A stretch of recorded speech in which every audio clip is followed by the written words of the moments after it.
Assalamualaikum warahmatullahi wabarakatuh. Berbagai informasi dari peristiwa yang terjadi di wilayah Sumatera Selatan pagi hingga sore hari ini, Rabu 13 Juli 2022, terangkum dalam Sumiko News.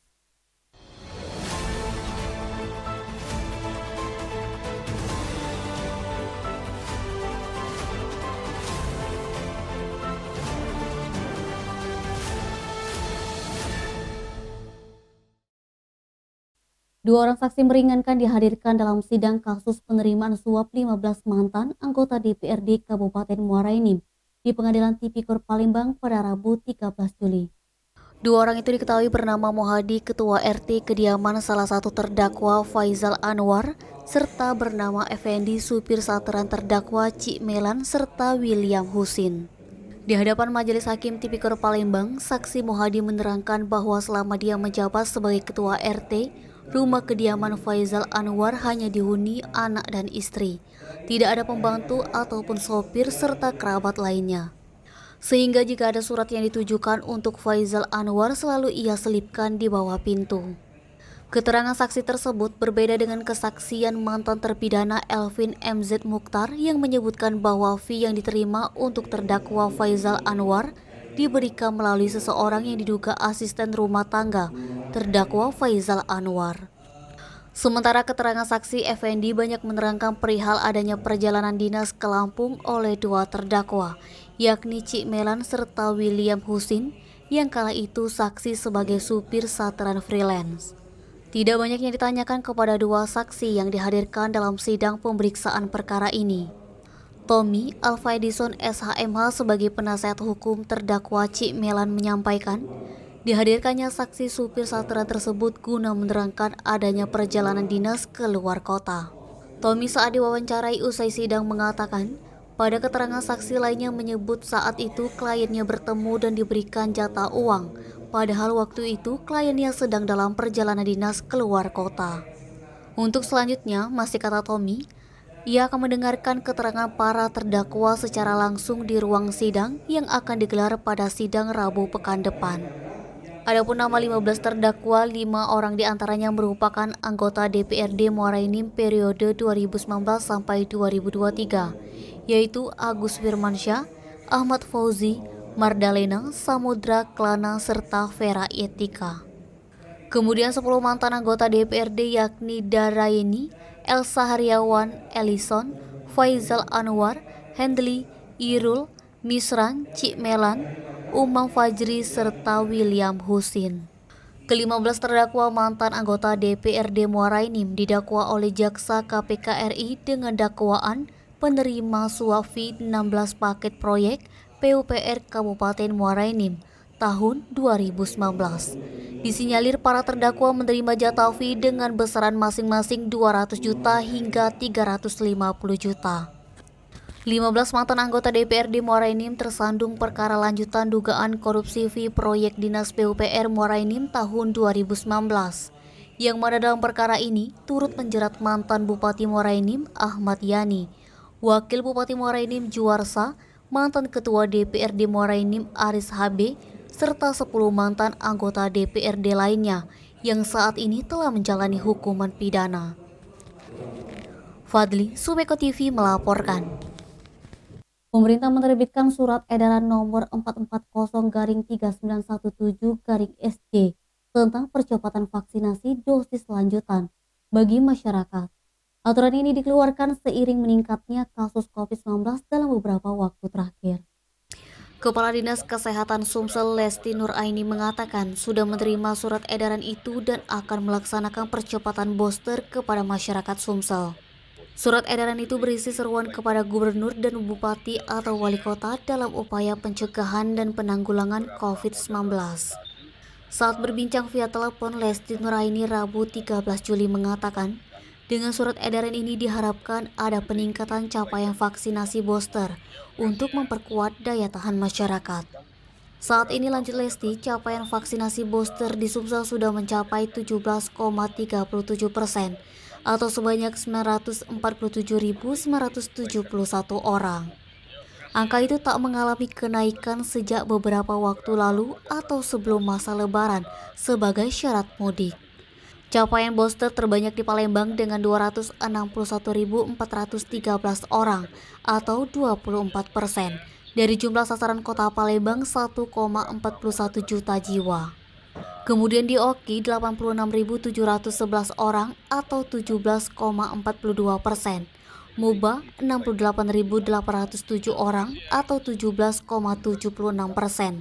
Dan di Banyuasin 68.062 orang atau 12,68%. Sementara capaian vaksinasi dosis kedua saat ini baru mencapai 67,16% atau sebanyak 4,83 juta jiwa. Untuk dosis 1, capaian sudah mencapai 83,97% atau sebanyak 6,4 juta jiwa. Salah satu yang diarahkan dalam surat edaran itu mewajibkan vaksin booster sebagai persyaratan untuk memasuki fasilitas publik atau fasilitas umum, antara lain perkantoran, pabrik, taman umum, tempat wisata, lokasi seni, budaya, restoran atau rumah makan, kafe, pusat pemberlanjaan, mal, pusat perdagangan, dan area publik lainnya. Edi Handoko, Sumeko TV melaporkan. Sebanyak 1.800 lebih mahasiswa Universitas Islam Negeri Raden Fatah Palembang mengikuti kuliah kerja nyata reguler ke-77. Ketua LP2M UIN Raden Fatah Palembang, Faisal Burlian mengatakan, 1.800 lebih mahasiswa pagi ini akan diberangkatkan dari kampus B UIN Raden Fatah Jakabaring untuk melangsungkan KKN reguler di Kota Prabu Muli yang terbagi menjadi 130 kelompok. Peserta KKN diberangkatkan pada Rabu pagi namun akan dibagi menjadi 2 gelombang, yakni pada pukul 8.00 dan 10.00 waktu Indonesia Barat, agar kondisi lalu lintas dari Palembang ke Prabu Muli tidak terlalu padat karena dipenuhi bus. Faisal juga menambahkan KKN reguler UIN Raden Fatah ke-77 bertema peran moderasi beragama terhadap harmonisasi kehidupan masyarakat dan kearifan lokal, dan KKN dilaksanakan di Kota Prabu Muli. Tepatnya dibagi pada 6 kecamatan selama 40 hari. Nabang, Sumeko TV melaporkan. Produk butik emas Antam Kota Palembang yang paling diminati oleh masyarakat Kota Palembang yakni Gold Reinvented Pure and Secure dan Brankas.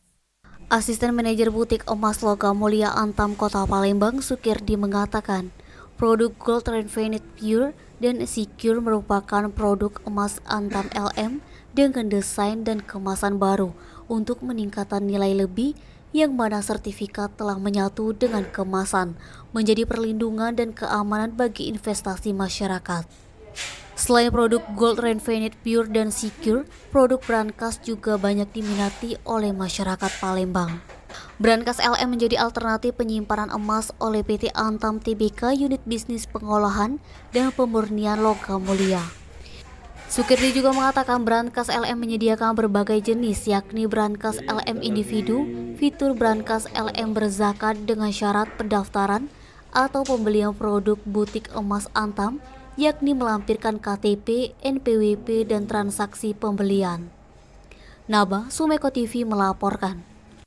Pasca libur sekolah dalam rangka Tahun Pelajaran Baru dan Hari Raya Idul Adha 1443 Hijriah, beberapa sekolah di Ogan Ilir hari ini Rabu 13 Juli memulai berbagai kegiatan di awal tahun pelajaran 2022-2023. Hari pertama masuk sekolah ini disambut kegembiraan dari sejumlah murid SD di Ogan Ilir. Meskipun belum memulai proses belajar mengajar, namun sejumlah sekolah di Ogan Ilir hanya melakukan pembersihan dan menyelenggarakan masa pengenalan lingkungan sekolah bagi peserta didik baru.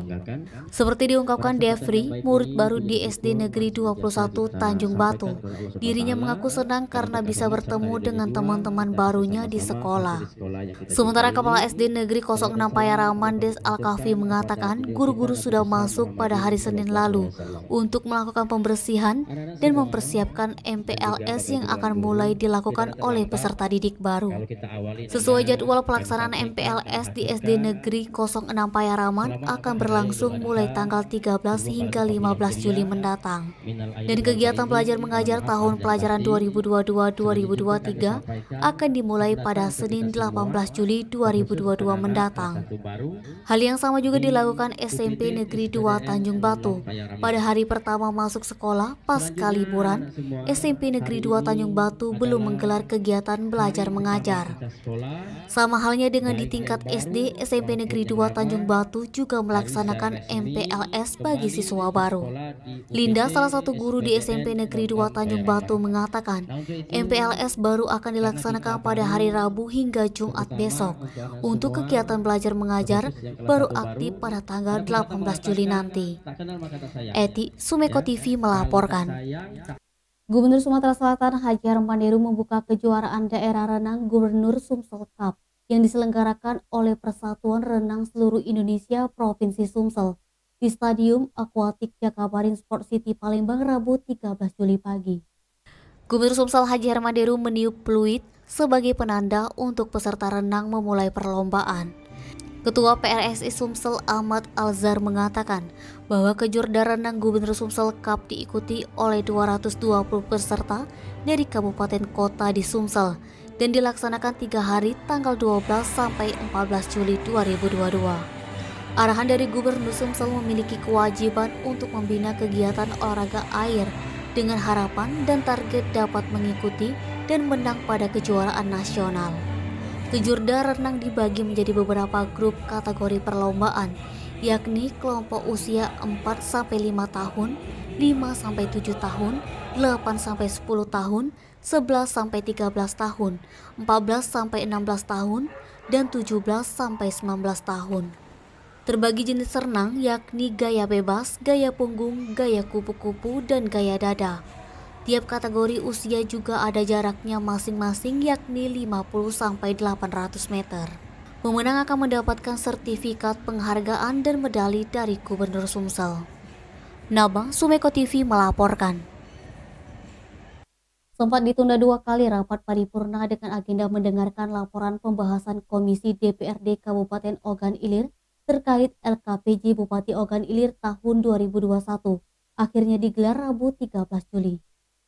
Sekretaris DPRD Kabupaten Ogan Ilir Muksinang mengatakan rapat paripurna dihadiri 27 orang sedangkan 13 anggota dewan lain masih ditunggu kehadirannya. Rapat paripurna digelar pukul 10.00 waktu Indonesia Barat, namun sejumlah anggota dewan belum quorum. Ketua DPRD memutuskan untuk menskorsing sekitar 30 menit. Setelah skorsing 30 menit, anggota dewan yang ditunggu belum juga muncul. Ketua DPRD Kabupaten Ogan Ilir Soeharto HS kembali menskorsing pelaksanaan rapat paripurna untuk kedua kalinya dengan waktu 30 menit kembali. Setelah memasuki masa injury time skorsing kedua, para anggota dewan muncul satu persatu yang disambut dengan tepuk tangan dari anggota dewan lainnya yang terlebih dahulu hadir. Eti, Sumeko TV melaporkan. Demikian Sumeko News hari ini. Jangan lupa like, komen, dan subscribe channel YouTube-nya Sumeko Official. Wassalamualaikum warahmatullahi wabarakatuh.